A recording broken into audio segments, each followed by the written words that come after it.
Amém, amém. Então vamos lá, vamos pegar Daniel capítulo 11. Estamos ainda terminando aí. O verso 31 ele fala, ó, deles sairão forças é, que profanarão o santuário. A gente falou sobre isso aí, sobre a Antíoco Epifânio ter profanado. Aí chegamos no verso 32. Aos violadores da aliança, ele com lisonjas perverterá. Mas o povo que conhece o seu Deus se tornará forte e ativo. Aí ele está falando sobre a revolta de Macabeus. Alguns judeus aqui vão resistir à ação, né, de Antíoco Epifânio, mas a duras penas aí, porque eles são martirizados, e aí ele fala o verso 33 aí, os entendidos entre o povo entrarão e muitos, todavia, cairão pela espada e pelo fogo, pelo cativeiro, pelo roubo, por algum tempo. Então a gente vê essa, esse destino do povo de Israel com relação aos ataques aí do povo, né? Mas eles estavam numa aliança, a aliança davídica, ela estava numa aliança em que eles deveriam. É bem legal isso aí, a gente pode falar depois sobre as alianças de Deus. Então, nós temos uma aliança diferente, nós estamos na aliança da graça. Israel tem uma outra aliança. A não ser aquele povo que se converte de Israel, aí ele muda de aliança.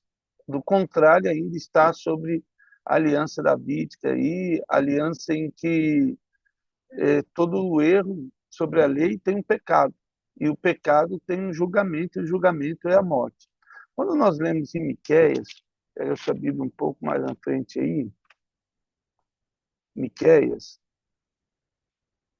o capítulo 5 de Miqueias, capítulo 5 de Miqueias, isso, o verso 7, Miqueias 5, verso 7, onde vai falar isso aí, 5, verso 7. O restante de Jacó estará no meio de muitos povos, como orvalho do Senhor, como um chuvisco sobre a erva, que não espera pelo homem, nem depende dos filhos de homens. Falando aí do cuidado de Deus sobre o povo de Israel. O verso 9 para baixo aí, depois você pode ler esse aí, vai falar sobre a segunda vinda de Jesus. É muito legal isso aí. A gente vai estar falando sobre ela depois. Mas Miqueias 5, verso 9, ele vai dizer assim, ó, a tua mão se exaltará sobre os teus adversários e todos os teus inimigos serão eliminados. Há uma promessa a isso do retorno do Senhor. Zacarias, mais na frente um pouco, Zacarias capítulo 9, capítulo 9, o verso 13 de Zacarias. 9, 13. Porque para mim curvei Judá como um arco e enchi de Efraim. Suscitarei os teus filhos, ó Sião, contra os teus filhos, ó Grécia. E te porei, ó Ciro, como a espada de um valente. Então, assim, essa disciplina, e aí vamos ler o 14 até o 16, ele fala assim, ó, o Senhor será visto sobre os filhos de Sião, as tuas flechas sairão como relâmpago, o Senhor Deus fará soar a trombeta, e irá com os redemoinhos do sul. Aí, de novo, aí, o vento aí vindo do sul aí, e Deus. Lembra que em Isaías 14, nós lemos que o trono de Deus está no sul, porque Satanás queria edificar um trono ao norte de Deus? Então, a origem ali do santuário, é isso que ele está falando. O verso 16 é assim: o Senhor, seu Deus, naquele dia o salvará como rebanho do seu povo, porque eles são pedras de uma coroa e resplandecem na terra dele. Então, Deus está falando do resgate, e aí também esse texto de do capítulo 9 de Zacarias, essa parte aí, ele fala sobre a, as vitórias de Alexandre o Grande, vai falar sobre as vitórias de Jesus e vai falar ainda das vitórias dos Macabeus. Quando você lê do verso 11 até o 17, se refere à vitória dos Macabeus aí. E ele cita isso aí, né, sobre a Grécia, tudo. É bem, ó, quanto a ti, o verso 11. Vamos ler o verso 11 aí, que dá para você se situar sobre a essa questão de Israel. Quanto a ti, é esse texto que a gente leu de Daniel. Quanto a ti, Sião, por causa do sangue da tua aliança, e novamente aquilo que nós falamos, terei os teus cativos da cova em que não havia água. Voltai às fortalezas, ó presos de esperança. Também hoje vos anuncio que tudo vos restituirei em dobro. Lembra o que aconteceu com Jó, no capítulo 42? Porque para mim curvei Judá como um arco, e enchi de Efraim, e o enchi de Efraim. Suscitarei os teus filhos, ó Sião, contra os teus filhos, ó Grécia. Então ele levanta o povo de Israel contra os povos da Grécia aí. E te porei, ó Sião, como espada de um valente. O Senhor será visto sobre os filhos de Sião, e suas flechas sairão como relâmpago. O Senhor Deus fará soar a trombeta e irá com redemoinhos do sul. O Senhor dos exércitos os protegerá. Devorarão os fundibulários e os pisarão. Também beberão deles sangue como vinho e encher-se-ão com bacias do sacrifício e ficarão ensopados, como os cantos do altar. O, quando um sacerdote entra no santuário, no átrio, e ele sacrifica o cordeiro, então ele vai para o lado esquerdo da entrada do tabernáculo, ele ia para o lado esquerdo onde estava a mesa de sacrifício, o altar estava bem no centro. A hora que você entrasse no tabernáculo, você veria o centro, mais ou menos assim. Deixa eu colocar aqui só para a gente lembrar aqui. Ele, no momento em que eles entravam no tabernáculo,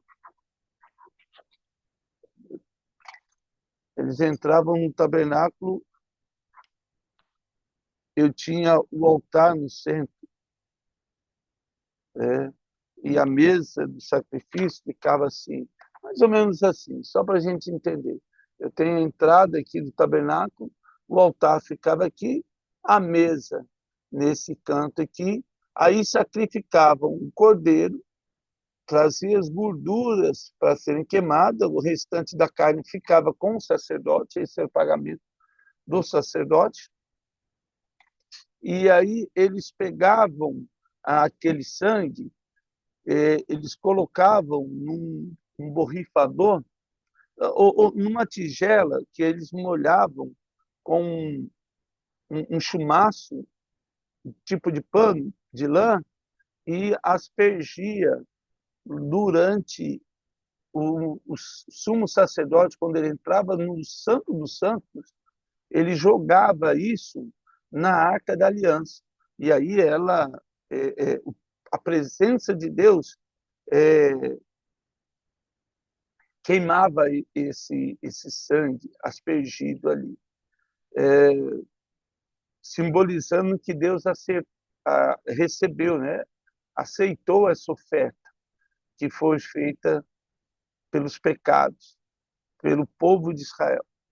E aí ele vai continuando, e ele diz assim, ó, o verso 16: o Senhor, seu Deus, naqueles dias o salvará, diz a palavra do Senhor, né? Como o rebanho do seu povo, porque eles são pedras de uma coroa e resplandecem na terra deles. Pois quão grande é a sua bondade, quão grande é a sua formosura, o cereal fará florescer os jovens e o vinho as donzelas. E aí está falando sobre essa questão da alegria, da vitória. Esses textos e aí a gente fala, esse aqui é sobre a revolta dos Macabeus, e aquele texto que a gente acabou de ler em Daniel, verso 33.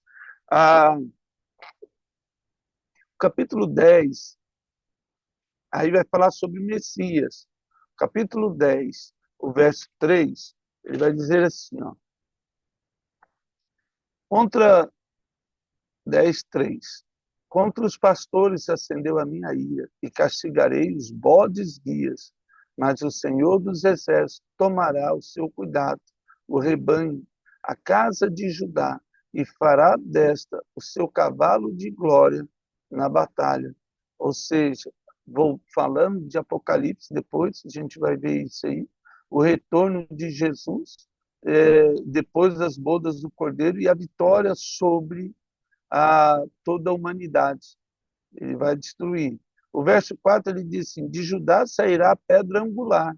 Olha só. Lembra que nós falamos? Angular dele, a estaca da tenda. Então ele tinha uma pedra que ele colocava no centro e ali uma coluna de madeira, e aí ele formava a tenda em volta, um pilar maior no centro e depois nos quatro cantos ali um pilar menor. Então essa era a pedra angular e eles levavam realmente na caravana essa pedra. Eles não ficavam chegando num lugar, vamos buscar, não. Eles já tinham uma pedra para não ter trabalho na hora de montar a tenda, porque a gente entende que ali é um deserto e eles não cavavam essa coluna. Eles simplesmente colocavam ela em cima da pedra, para estar firme ali, e alinhavam ela para não ficar balançando. E em cima dela puxavam toda a tenda e firmavam ela ali. Essa pedra angular, lógico, é Jesus. Aparece em Daniel, na visão de Nabucodonosor, quando ele atira ele vê uma pedra cortada sem esforço de mão, ela é atirada na estátua e aí a estátua cai e ela vira um montão de pó, vem um vento e novamente o vento aí, ó, uma potestade sopra e desaparece. Este mundo que nós conhecemos, graças a Deus, vai desaparecer. E nós poderemos viver eternamente. Aí, poderia até usar a palavra mundo, criado por Deus. Que, na verdade, ele criou lá atrás, em Gênesis capítulo 2. Não existe um plano B para Deus. Se existisse um plano B para Deus, é porque ele não seria Deus. Só existe um plano A. Tudo está na mão de Deus. Então, o plano A de Deus ele está caminhando. A igreja faz parte desse plano de Deus. Poderíamos ter sofrido menos. Aliás, poderíamos não ter sofrido se o homem não tivesse caído em Gênesis capítulo 3. Mas, infelizmente, essa é a nossa natureza. Isaías fala isso. A nossa natureza é má e perversa. Apenas o Espírito Santo em nós nos diferencia do mundo. Só ele que nos constrange a mudar a nossa vida na presença do Senhor. E é isso aí que nós temos buscado a cada dia. O verso, voltando para Daniel, o verso 33 de Daniel, voltando lá, 11:33, e aí ó, os entendidos entre o povo ensinarão muitos, todavia cairão aí pela espada de fogo, pelo o cativeiro, pelo roubo por algum tempo. Ao caírem eles serão ajudados com um pequeno socorro, mas muitos se ajuntarão e eles com lisonja. E novamente essa manipulação do antigo Epifânio, e a gente vai ver essa característica muito forte no anticristo. Essa questão da bajulação, Provérbios vai falar muito sobre isso. Não dá ouvido aos bajuladores, esses que lisonjas enganam. Isso é muito preocupante. Mateus capítulo 24, vamos para Mateus 24. Mateus capítulo 24, o verso 9, de Mateus 24, 9, ele vai dizer assim, ó, Mateus 24, 9, aí tem, então sereis, tá? Então sereis atribulados e vos matarão. Sereis odiados de todas as nações por causa do meu nome, por causa do nome de Jesus. Exatamente o que acontece hoje. E eu vou colocar aqui uma coisa muito importante. Quando ele fala sereis atribulados e vos matarão, sereis odiados de todas as nações por causa do meu nome. Nesse tempo, muitos hão de se escandalizar, trair e odiar uns aos outros. E você pode perceber, infelizmente, hoje tem muitos, se difunde muitas coisas a respeito do nome de Jesus. E, novamente, eu falo, o nosso papel neste mundo é ganhar almas para Cristo, é mostrar o caminho de Jesus, não o nosso caminho. Não é a minha verdade ou a sua verdade, mas mostrar a verdade de Jesus. E isso nós só vamos conseguir não por conhecimento humano, mas pela graça do Espírito Santo de Deus. E até tudo isso que nós fazemos, ele perde a importância na hora que eu consigo uma alma para Jesus. Todo esse conhecimento que a gente, às vezes, e é importante entender da palavra de Deus, ele não tem valor comparado a uma alma ganha por Jesus. Nosso maior e principal, e talvez único propósito, além da adoração ao Senhor, como diz Efésios, capítulo 2, além do louvor, da glória, para isso que nós fomos criados, mas para levar almas a saírem do cativeiro e viverem uma vida plena com o Senhor Jesus. João 16, vamos lá. João capítulo 16, o Evangelho de João, lembre, nós falamos, ele representa a santidade, a águia, né? A santidade de Jesus. Em João 16, 2, aí você começa a ver as nuances de diferença entre um evangelho e outro. Eles vos expulsarão das sinagogas, mas vem a hora em que todo o que vos matar julgará com isso, tributar culto a Deus. Todos que vos matar julgará com isso, tribular culto a Deus. Isso farão, porque não conhece o Pai, nem a mim. Olha só, não é pelo fato deles estarem numa sinagoga, eles estavam perto, vamos dizer assim, perto de Deus e longe da graça. Nem sei se perto de Deus, mas dentro da igreja, a verdade é essa, estavam dentro da igreja, mas distante de Deus. É isso que o texto, nem adianta aliviar aqui. Muitas vezes nós estamos dentro da igreja, mas ao mesmo tempo distante de Deus. É Deus quem nos fortalece, é Deus quem nos ensina, é o Senhor Jesus que nos orienta. E João vai dizer isso, falando exatamente que nesse momento, nessas lisonjas que Daniel está falando ali, o povo de Israel, aí eu tenho os fariseus, os saduceus, os herodianos, helenistas, todos esses faziam, esses grupos faziam parte do Sinédrio na época de Jesus. Havia ali os herodianos, né? Havia uma coisa triste, por isso que Jesus chega e desce o chicote em todo mundo lá, os cambistas, porque a sinagoga deixou de ser um lugar para levar vidas a serem transformadas pelo poder do nome de Yahvé, que eles criam, para um controle político e religioso de uma forma assim sem precedente.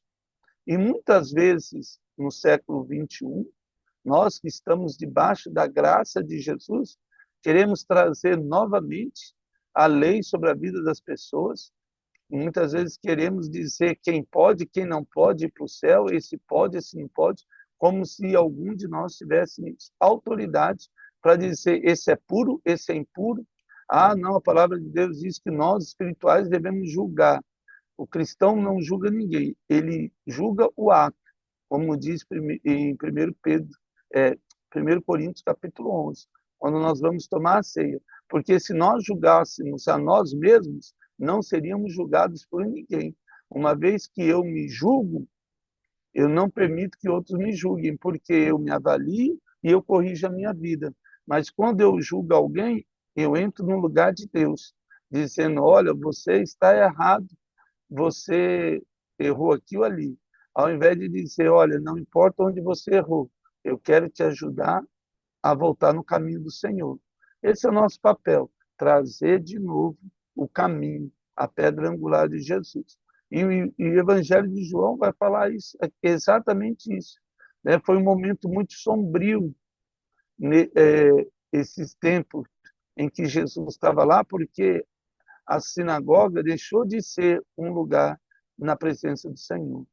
E nós caminhamos, infelizmente, para isso, que muitas igrejas acabam se perdendo no processo. Hebreus capítulo 11, esse negócio de a sinagoga virou um centro político e não um centro da graça de Jesus. Hebreus capítulo 11, e a gente tem que sempre estar atento a isso, para não nos deixarmos envolver. E não falo que é fácil, não.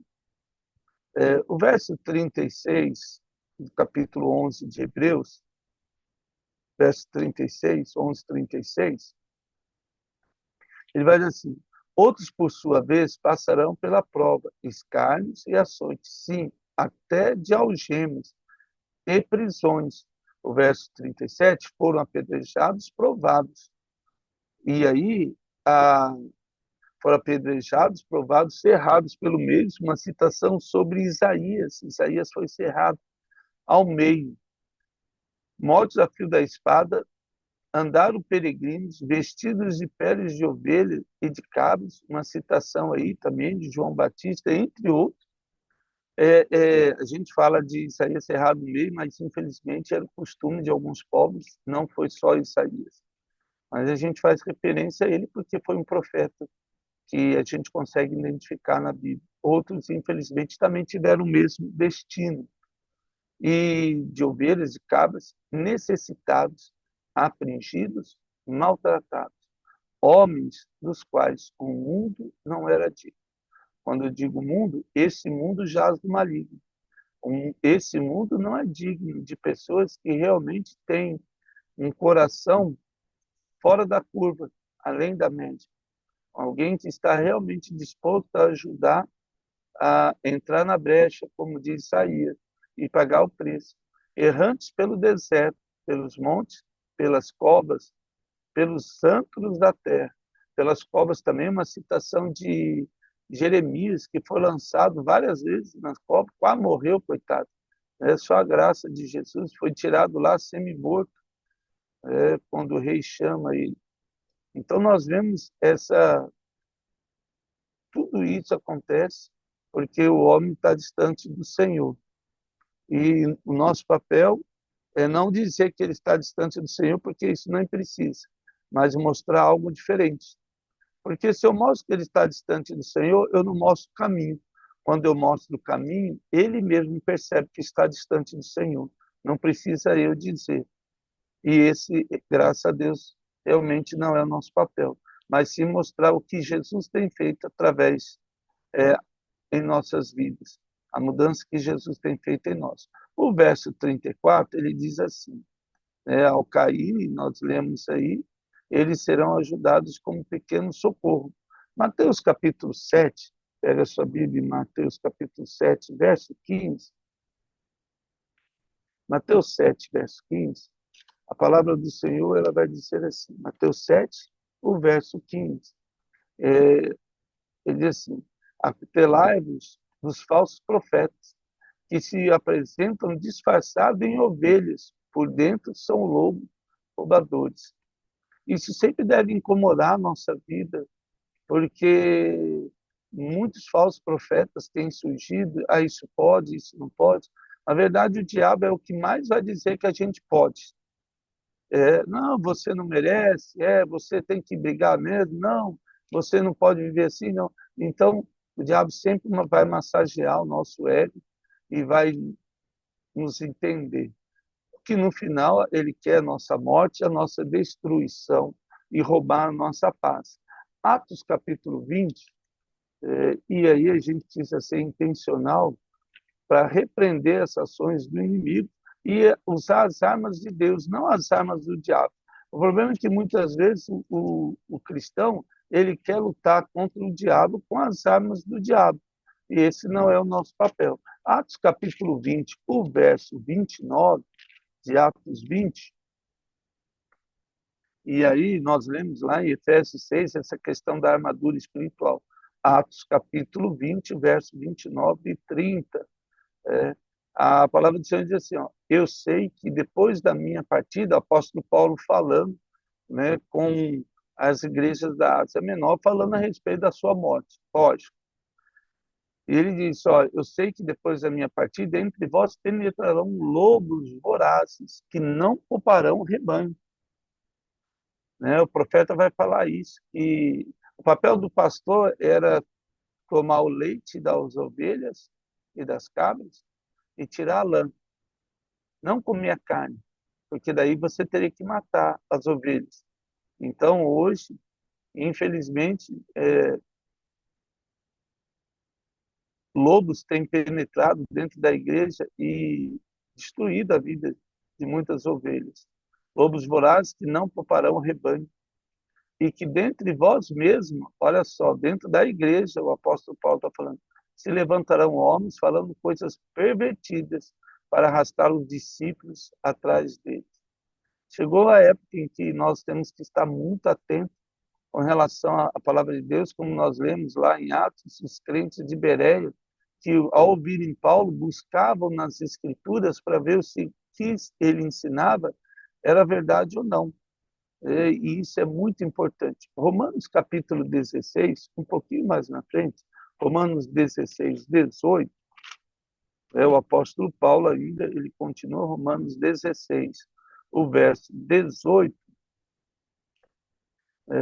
ele vai dizer assim, ó, verso 18, porque esses tais não servem a Cristo. Falando aí desses falsos ensinamentos, né, esses enganadores que estavam dentro da igreja.